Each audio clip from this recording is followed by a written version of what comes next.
नमस्कार दोस्तों, आप देख रहे हैं 4 PM महाराष्ट्र और मैं हूं मयूर परीख। महाराष्ट्र में दूसरी पार्टी के नेताओं को अपनी पार्टी में शामिल करके लगातार संख्या बल बढ़ा रही भारतीय जनता पार्टी को एक झटका लग सकता है। यह दावा है राष्ट्रवादी कांग्रेस पार्टी के प्रवक्ता अमोल मिटकरी का। उन्होंने दावा किया है कि बीजेपी के दिवंगत नेता गोपीनाथ मुंडे की बेटी पंकजा मुंडे, जो लंबे समय से बीजेपी में हाशिए में धकेल दी गई हैं, वो बहुत जल्दी राष्ट्रवादी कांग्रेस पार्टी में शामिल हो सकती हैं। उन्होंने ये भी दावा किया कि ये बात बीजेपी के प्रदेश अध्यक्ष चंद्रकांत बावनकुळे बहुत अच्छे से जानते हैं। इतना ही नहीं, जब से पंकजा मुंडे एकनाथ खड़से से मिली हैं, लगातार उन्हें सताया जा रहा है। अमोल मिटकरी के इस दावे के बाद से पंकजा मुंडे की तरफ से कोई भी प्रतिक्रिया नहीं आई है, इसलिए इस बात को हवा मिली है और चर्चा है कि पंकजा मुंडे ने चौंकी इस बात का खंडन नहीं किया। वो पार्टी पर या तो दबाव बनाना चाहती है और या तो वाकई में पार्टी छोड़ने के लिए उत्सुक है। इसी बीच तेलंगाना के मुख्यमंत्री KCR राव ने ऐसी बात कर दी है मीडिया के सामने कि जिससे पंकजा मुंडे हो सकता है कि उनकी ऑफर को मान ले। KCR राव ने कहा है कि वो पंकजा मुंडे को महाराष्ट्र में मुख्यमंत्री पद का चेहरा बनाने के लिए उत्सुक हैं, तैयार हैं। पंकजा मुंडे ने इस मामले में भी कोई प्रत्युत्तर नहीं दिया है। तो आखिर पंकजा मुंडे बीजेपी से नाराज चल रही हैं, ये तो सभी को ही जानते हैं। क्या पंकजा मुंडे बीजेपी को क्विट कर सकती हैं? अगर क्विट करेंगी तो उसका नतीजा क्या हो सकता है?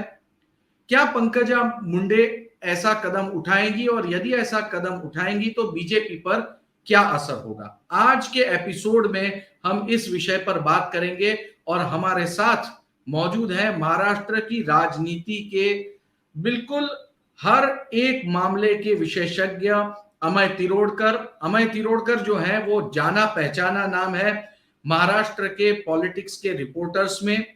महाराष्ट्र के रूरल पार्ट में उन्होंने बहुत ही अच्छी रिपोर्टिंग की है और उनकी रिपोर्ट जो है वो बहुत ही सीरियसली ली जाती है। अमय, 4 PM महाराष्ट्र में आपका स्वागत है। तो अमय, आपका क्या कहना है, ये जिस तरह की बातें चल रही है, ये क्या सिर्फ हवा उड़ाई जा रही है या ऐसा कुछ हो भी सकता है? मयूर भाई धन्यवाद। पहली बात तो ये हमें शुरू करनी चाहिए कि ये जो अमोल मिटकरी राष्ट्रवादी कांग्रेस पार्टी के विधायक हैं, उनको उनकी पार्टी में कितने लोग सीरियसली लेते हैं इसके ऊपर मुझे खुद को डाउट है और उनको भी होनी चाहिए। लेकिन उन्होंने जो बात बोली है इस बार, वो सीरियस बात है। मुझे ये पता नहीं कि पंकजा मुंडे राष्ट्रवादी ज्वाइन करेगी या नहीं, एनसीपी में जाएगी या नहीं, क्योंकि इसमें बहुत सारे एंगल्स है। हमें पता है कि पंकजा का जो झगड़ा है वो पहला झगड़ा उनके चचेरे भाई के साथ, कजिन के साथ, धनंजय मुंडे के साथ है। धनंजय राष्ट्रवादी कांग्रेस पार्टी के एक जाने पहचाने नेता है, बन चुके हैं। वो राष्ट्रवादी के बड़े नेता अजित पवार के बहुत करीबी है और उनका पार्टी में एक अपना स्थान अब बन चुका है। ऐसे हालात में पंकजा मुंडे को वहां जाके राष्ट्रवादी में जाके क्या मिलेगा, ये एक सवाल है।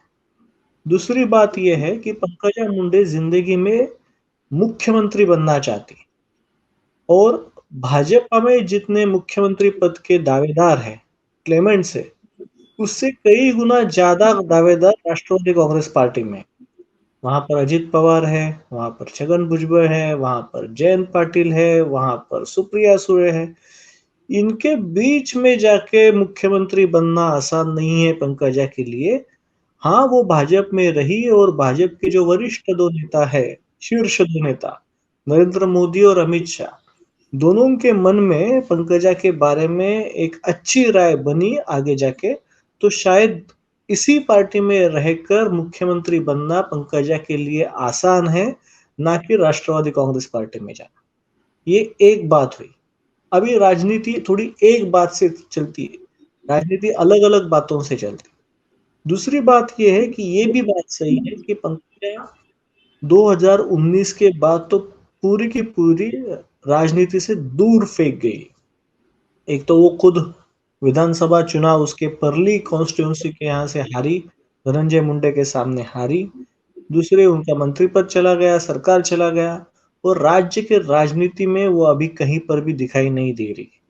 हाँ, ऐसा मतलब इसका ये नहीं है कि उनका अपना गुट नहीं है, उनकी एक लीगेसी है। उनके पिताजी गोपीनाथ मुंडे जी, जिनके साथ मेरे बहुत ही अच्छे रिलेशंस थे, उन्होंने ये पार्टी बढ़ाई। आज जो बीजेपी जो भी कुछ है, वो गोपीनाथ मुंडे और प्रमोद महाजन के बदौलत इस महाराष्ट्र में है। गोपीनाथ मुंडे ने बहुत बड़ा संघर्ष किया है, लगभग 15 साल 20 साल संघर्ष किया है और वहां तक पहुंचे थे, लेकिन उनका बहुत ही दुर्दैवीय निधन हो गया, वो गुजर गए, और उसके बाद पंकजा की एक लीगेसी शुरू हो गई। लेकिन पंकजा देवेंद्र फडणवीस के सामने टिक नहीं पाए।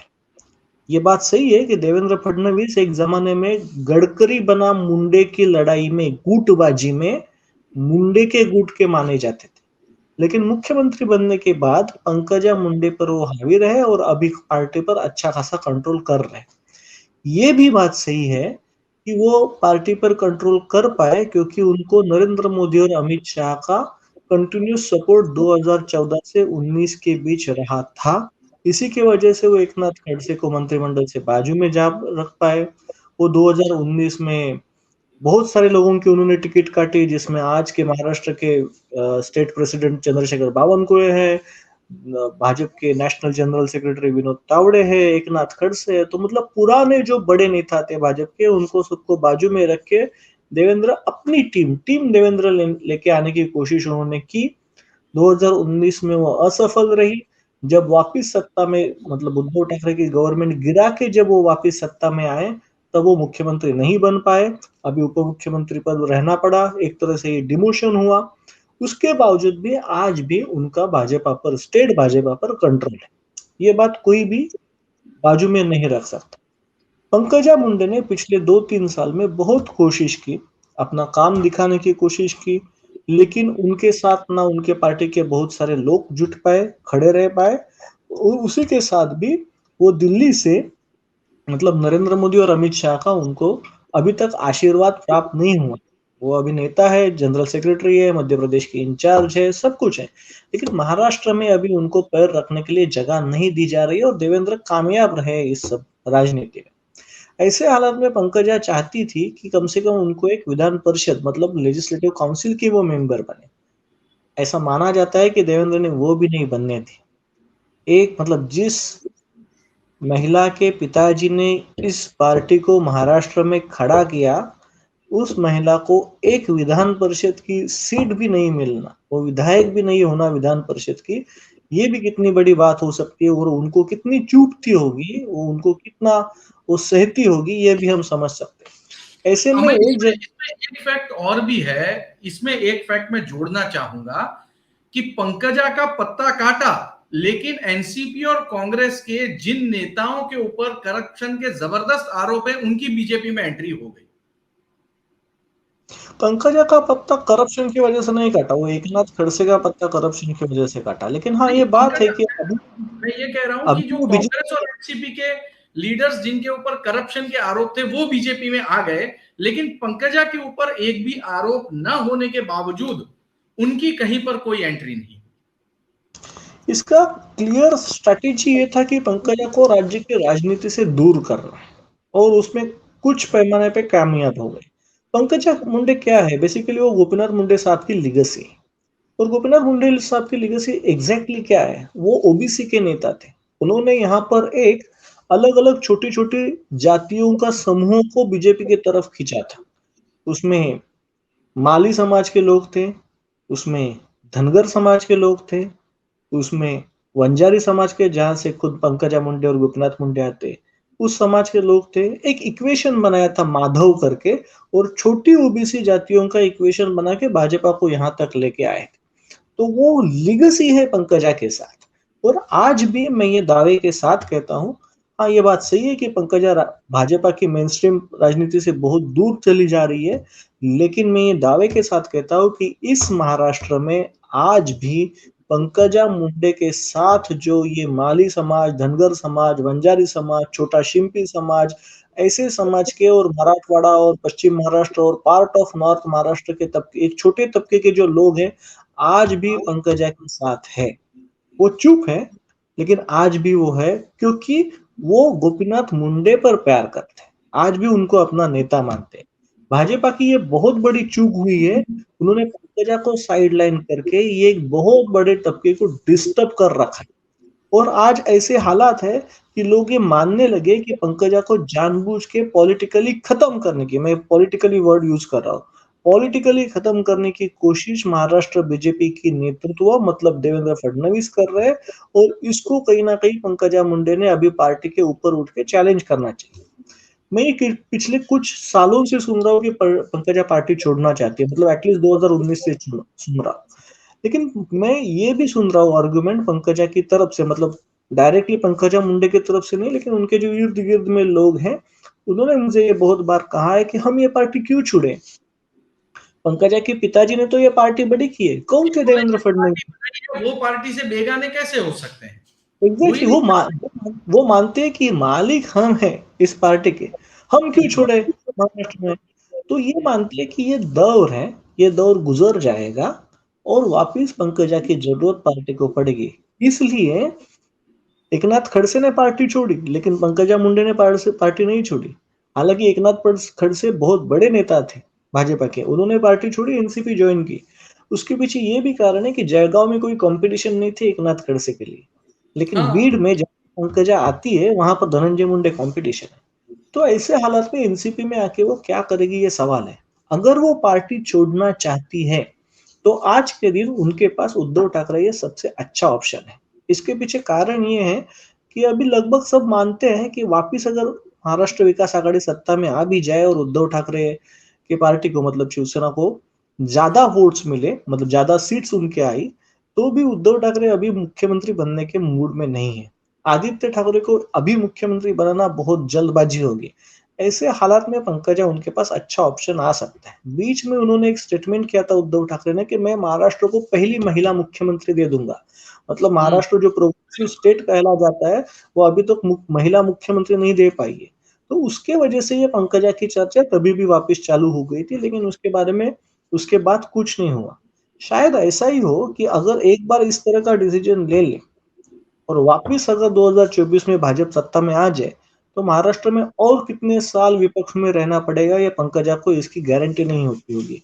उसकी वजह से वो कोई कदम नहीं उठाती होगी। मतलब एक तर्क ये है, आर्गुमेंट ये कि ये पार्टी ही हमारी है, दूसरी कल की राजनीति पता नहीं क्या होने जा रही है।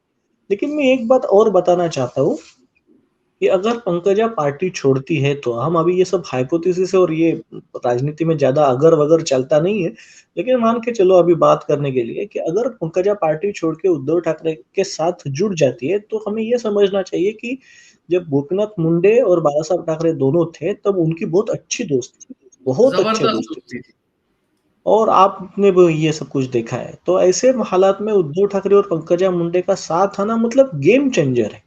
मतलब आज के दिन एमवीए वैसे भी बहुत आगे चल रही है, शिवसेना और बीजेपी, मतलब शिवसेना मतलब एकनाथ शिंदे गुट और बीजेपी का जो अलायंस है उनसे बहुत आगे चल रही है, और हर एक सर्वे में चल रहे हैं, हर एक न्यूज चैनल का सर्वे आप देख लीजिए, आपको ये पता चल जाएगा। ऐसे हालात में अगर पंकजा साथ में आ जाती है तो मान के चलो वो बहुत ही आगे चले जाए, बहुत ही आगे चली जाएगी। मतलब उनका वोटिंग परसेंट आज जो प्रोजेक्शन 47-48% जो कि बहुत ही डिसिसिव है, वो ही 51% के आगे चला जाएगा। ये लिख के लेना, क्योंकि उस तरीके का सिंपैथी उद्धव ठाकरे के साथ तो है ही, लेकिन पंकजा के साथ भी बन रहा है, भी हो जाएगा। इसके ऊपर अन्याय हो रहा है। लेकिन उसके दूसरा बात मैं आपको बताता हूँ, लीडरशिप जो होती है ना, लीगेसी वाली जो बात होती है ना, वो सिद्ध भी करनी पड़ती है मयूर भाई। ऐसा नहीं होता लीगेसी में, मतलब लोग अभी वो आप आपको जनरेशन में नहीं मिल सकती, बिल्कुल नहीं। वो ये बैंक डिपॉजिट नहीं है लीगेसी, लीगेसी मेहनत का काम होता है, हर दिन मेहनत करनी पड़ती है। और ये भी बोलना चाहिए आज के दिन कि पंकजा ने 2014 के 19 ये 5 साल में वो जो मंत्री थी, उस मंत्री काल के दौरान उनका जो ओवरऑल एक काम करने का स्टाइल इफेक्टिवनेस नहीं दिखा। उसको था ही नहीं, लेकिन लोगों से कनेक्ट भी नहीं था। मतलब मैं आपको बता दूं, मुंडे साहब कोई बहुत बड़े एडमिनिस्ट्रेटर नहीं थे जब 95 टू 99 के दिन, लेकिन मुंडे साहब का जो आम आदमी से कनेक्ट था वो किसी के साथ नहीं। मतलब मैं मुंडे की तुलना जो है ना, मैं बार बार कर्नाटक के येडियुरप्पा के साथ करता हूँ। हाँ, येडियुरप्पा बीजेपी के नेता है, लेकिन वो सिर्फ बीजेपी के नेता नहीं, जो हमें अगर लोग तुमको बीजेपी याद हो पसंद नहीं करते। तो हमें तुमको याद होगा बहुत अच्छे से कि गोपीनाथ मुंडे के जन्मदिन के दिन वर्षा बिल्डिंग के नीचे बहुत बड़ा शामियाना लगता था, और अगर मैं गलत नहीं हूं तो 25-30 हजार उनके बर्थडे के दिन खाने के लिए आते थे। Am I correct? लोग आते ही थे, और लोग कभी मुंडे को लोगों ने कभी ना आरएसएस का नेता के तौर पे नहीं देखा, हालांकि वो हाँ, बीजेपी से आते थे। मुंडे सबके नेता थे। इसकी वजह से अगर आप नांदेड़ में जाएंगे, लातूर में जाएंगे, मराठवाड़ा में कहीं पर भी जाएंगे, सोलापुर में जाएंगे, और वहां पर किसी मुसलमान को भी पूछेंगे तो वो भी मुंडे साहब के बारे में कुछ गलत नहीं बोलेगा। नहीं आज भी पाशा नहीं।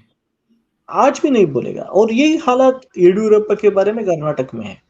लेकिन आप जब येडियुरप्पा को बाजू में रख देते हो तो हालात क्या हो जाती है हम देख सकते ये कर्नाटक में दिख गया एकदम साफ, लॉयलिस्ट को घर पे बिठाने का नतीजा। हैं। यही पॉलिटिक्स अब महाराष्ट्र का बन जाएगा अगर पंकजा छूट जाए। केसीआर राव इतनी कॉन्फिडेंटली, केसीआर राव के पास लूज करने के लिए कुछ भी नहीं। उनके पास अगर 15 लोग भी आए तो 15 भी उनके लिए गेन ही है, समझ लो एक बात को। केसीआर राव भी अगर पंकजा मुंडे को समझाने की कोशिश कर रहे हैं तो, और वो कह रहे हैं कि हम आपको मुख्यमंत्री पद का फेस बनाएंगे, लेकिन इसमें कोई ज्यादा दम नहीं दिख रहा है। केसीआर राव जो है, मीडिया स्टंटबाजी जबरदस्त चल रही है, क्या कहोगे हमें? 2% भी वोट जुटा पाए केसीआर राव अपने पार्टी के लिए महाराष्ट्र में, तो भी उनके लिए बहुत काफी है। मैं आपको सच बताता हूँ। आज की दिन है, मतलब पता नहीं, मैं उनके बारे में ज्यादा नहीं बोलना चाहता, लेकिन ये है कि वो कोशिश कर रहे हैं, लेकिन लोग उसको एक डिवीजन ऑफ वोट्स के तौर पे देख रहे हैं। हाँ, ये बात सही है कि तेलंगाना में उनकी और बीजेपी की एक लड़ाई चलती रहती है, और बहुत लोग ऐसा मानते भी है कि वो लड़ाई सिर्फ कांग्रेस को बाजू में, कांग्रेस को आउट ऑफ फोकस रखने के लिए एक नूरा कुश्ती की लड़ाई चलती है।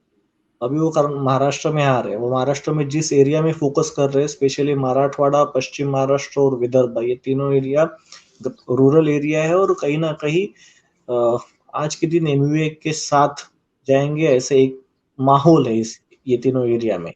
यहाँ पर आके वोट डिवीजन करना अगर चाहते केसीआर, तो 2019 में क्या हुआ मैं आपको बताता हूँ। 2019 में ओवैसी और प्रकाश अंबेडकर का अलायंस था, और उस अलायंस ने कांग्रेस और एनसीपी को लगभग 19 लोकसभा सीट्स पर डैमेज किया और 47 असेंबली सीट्स पर डैमेज किया।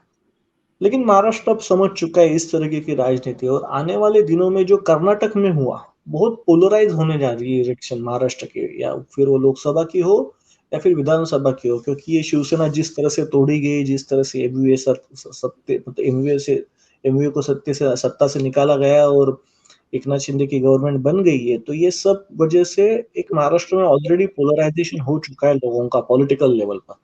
और पोलराइजर में कम्युनल लेवल पे नहीं बोलता हूँ, कि दो गुट, तगड़े गुट बन जाएगा, और इसमें से जो भी छोटा आके मस्ती करने की कोशिश करेगा उसको लोग नजरअंदाज करेंगे, उसको वोट्स नहीं देंगे। यही कर्नाटक में हुआ। हमने देखा है कि जेडीएस का जो स्ट्रांग इलाका था, उस उसको इलाके साफ कर में दिया, पब्लिक ने साफ कर दिया जेडीएस को। जो तो और जेडीएस अपने मुट्ठी भर जेडीएस एमएलए के दम पे मुख्यमंत्री पद हथिया लेती थी, वो जेडीएस अब ऐसे साफ हो गई है कि फिर कभी खड़ी होगी या नहीं, इस पर भी इस वक्त सवालिया निशान है। लेकिन अमय, मैं ये जानना चाहता हूं खड़ी कि होगी, हमारी खड़ी नहीं पूरी होगी तो चर्चा नहीं। में, हाँ वो तो भविष्य है खैर, लेकिन मैं ये जरूर जानना चाहता हूं कि ऐसी क्या बात है कि पंकजा मुंडे को सेंटर भी नजरअंदाज कर रहा है और देवेंद्र फडणवीस भी जो है उनको साथ में नहीं रखना चाहते, क्या नेगेटिव पॉइंट सेंटर नजरअंदाज कर रहे हैं, इसलिए देवेंद्र फडणवीस साथ नहीं रखने की हिम्मत दिखा रहे हैं। इतनी सिंपल बात है। एक्चुअली क्या है कि ये पिछले कुछ सालों में देवेंद्र फडणवीस बड़े नेता बन चुके, तो सब लोगों को ऐसा लगता है कि वो बहुत बड़े नेता है। ऐसी बात नहीं है। बात ये है कि ऊपर वालों का आशीर्वाद है, इसलिए बड़े नेता लग रहे हैं। आज भी देवेंद्र के आगे पीछे ऐसे कोई नेता नहीं है कि जो अपने दम पर 5-5, 10-10 एमएलए चुन चुन के लाए, 2-5 एमपी चुना, मतलब चुन के लाए, ऐसे कोई नहीं है। अगर ऊपर की सत्ता चली जाएगी नीचे देवेंद्र फडणवीस के आगे पीछे कौन घूमेगा ये किसी को पता नहीं। ये सही असली बात है और ये देवेंद्र फडणवीस को भी जानना चाहिए। हुआ ये है कि पत्रकारों में भी आजकल कोई लोग सच नहीं बोलते और सच ना बोलने की एक दौर चल रहा है, लेकिन ठीक है, वो उनकी उनकी अपनी राजनीति है।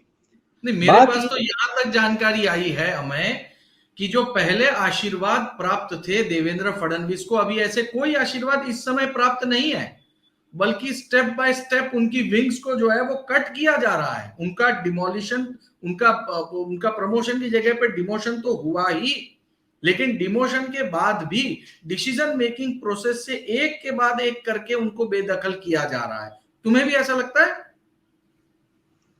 मतलब कितना बेदखल किया जाता है इसके बारे में मेरे मन में आज आशंका है, लेकिन हाँ, ये उनका डिमोशन हुआ यहाँ तक मैं मानता हूँ। लेकिन मैं ये देख रहा हूँ जिस तरह से कि अभी भी दिल्ली देवेंद्र फडणवीस जो मानते हैं उस हिसाब से चल रही है, एटलीस्ट अभी तक चल रही है। कल का मुझे पता नहीं कल क्या होने वाला है। और उसके पीछे बीजेपी के इंटरनल पॉलिटिक्स के बहुत अलग अलग आयाम है, डायमेंशंस है। केंद्र की पॉलिटिक्स के आयाम है, अमित शाह का रोल है, बी संतोष का रोल है, विनोद तावड़े का रोल है। ये सब के बारे में बोलने की आज आज समय भी नहीं है और वो ओकेजन भी नहीं। बात ये है कि देवेंद्र फडणवीस की आज भी सुनी जा रही है, लेकिन तब तक सुनी जा रही है जब तक वो ज्यादा डिस्टर्ब नहीं कर पाएंगे, और इसी की वजह से पंकज को नजरअंदाज किया जाता है। दूसरी बात ये है मयूर, कि आज भी अगर मान के चलो नरेंद्र मोदी और अमित शाह ने कहा कि चलो पंकजा मुंडे के हाथ में महाराष्ट्र बीजेपी की बागडोर के आगे चलते हैं, तो वो देवेंद्र फडणवीस जिस तरह से बहुत सारी चीजों को मैनेज कर पाते उतने वो मैनेज कर पाएंगे या नहीं, इसके बारे में डाउट है। हाँ, उनके साथ लोग आएंगे, लेकिन सिर्फ लोग साथ आने से राजनीति आजकल नहीं चलते। बहुत छोटे छोटे काम करने पड़ते हैं, बहुत छोटे छोटे छोटे काम करके एक बड़ा पिक्चर खड़ा करना पड़ता है राजनीति में, और उसमें देवेंद्र फडणवीस माहिर है। तो उसी की वजह से उनके पास टीम है, वो पंकजा के पास टीम है। बीजेपी टीम खड़ी कर सकती है, लेकिन अभी एक साल में बीजेपी टीम खड़ी करने में मेहनत करेगी, या है वो टीम उसी को आगे रख के उसको ताकत दे के आगे जाने की कोशिश करेंगी। तो ये भी है। और महाराष्ट्र की सिचुएशन ऐसी वोलाटाइल बनते चली जा रही है, पॉलिटिकल सिचुएशन। तो बीजेपी और ज्यादा नहीं, एक रिस्क उन्होंने लेके देखी शिवसेना की, वो बैकफायर हो चुकी है उनको। हाँ, गवर्नमेंट मिल गई, लेकिन बड़े लॉन्ग टर्म में उनको नुकसान सहना पड़ सकता है अगर उद्धव ठाकरे आज की एमयूए इंटैक्ट रही तो। मतलब ये कैविएट है कि आज की एमयूए इंटैक्ट वो बड़ा नुकसान हो सकता है। इकोनॉमिक्स में एक वर्ड है ना, ceteris paribus, यानी when all things being equal, जब यही परिस्थिति लागू रही तब। हाँ, वही यही परिस्थिति लागू हुई तब। मतलब अगर ऐसे भी हालत में पंकजा को वापस सेंटर पॉइंट में लाना और उनके हाथ में स्टेट देना, बागडोर संभालना इतना आसान नहीं रहेगा। लेकिन मतलब, और ये भाजपा की टिपिकल प्रोसीजर है। भाजपा में जब किसी का डिमोशन होता है ना, तो भी ग्रेजुअली होता है, थोड़ा थोड़ा। तो डिमोशन में ग्रेजुअली होगा, और पंकजा को अगर वापस सेंटर पॉइंट पे लाना है तो वो भी ग्रेजुअली लाया जाएगा। लेकिन आज के दिन ये सही बात है कि आज के दिन समाज में, मैं विधायकों में नहीं बोल रहा हूँ, समाज में पंकजा ज्यादा पॉपुलर है। जी अमय, बहुत बहुत शुक्रिया। अमय ने अपनी राजनैतिक रिपोर्टिंग का पूरा निचोड़ जो है वो इस 4 PM महाराष्ट्र के शो में दे दिया। उनका कहना है कि पंकजा जो है वो पार्टी से बाहर क्यों जाए, यदि पार्टी ही पंकजा के पिताजी ने खड़ी की हो तो। बहरहाल महाराष्ट्र की राजनीति में इस समय पंकजा मुंडे नाराज चल रही हैं। कई सारे पक्ष उन पर नजर गड़ाए बैठे हैं, लेकिन पंकजा न तो ना कह रही हैं और ना ही हाँ। महाराष्ट्र की राजनीति में और क्या चल रहा है जानने के लिए फॉलो कीजिए 4 PM महाराष्ट्र। बहुत बहुत धन्यवाद।